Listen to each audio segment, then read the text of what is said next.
Hi, this is Sean Overton with OneStepRemoved.com, and in this video I wanted to discuss with you a failed trading experiment. It's a little complex, so I wanted to go through the idea that I had first, and then in the second video I'm going to go through why it failed and why my expectations didn't come out. But first I need to give you a little background about what the idea was before we could take advantage of it.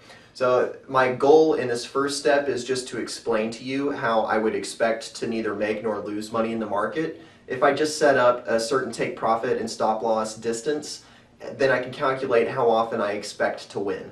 So for example, if I wanted to win all the time, but in the end not make any money, I could set my stop loss to 20 pips on something like the euro dollar, and I could set my take profit to something like 3. Now if I do that, it works out to my percent accuracy is about 87%, and that is 20 divided by 20 plus 3. So 20 divided by 23, and that yields the expected percent accuracy. And then similarly, if you want to do different combinations, you get different accuracies. So making the take profit smaller leads to a higher number of wins, but the overall outcome is always going to be 0, and I'm going to show you that towards the end of the video.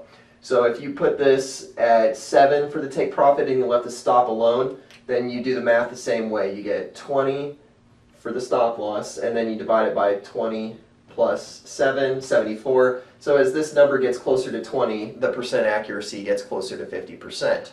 Now, the percent accuracy doesn't matter because I'm looking at the payout, and my payout is supposed to be 1-to-1.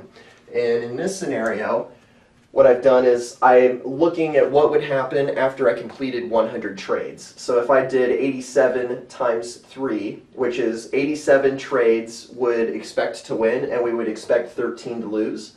When I win 3 pips, which yields about 261. And when I lose 20 pips, and it's supposed to happen 13 times out of 100, so I'd lose about 260, 261. These are rounding errors because of the percent accuracy. The important thing is that 261 profit minus 261 loss yields absolutely no profit.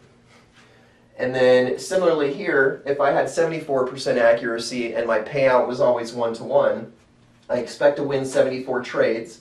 I have a take profit of 7 pips, I make 518 pips on 100 trades.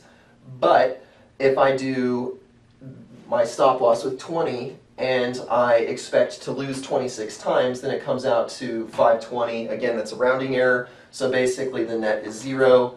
This also nets out to 0 and 0. Point is, it always winds up at 0 if the payout of the win is exactly the same as the loss.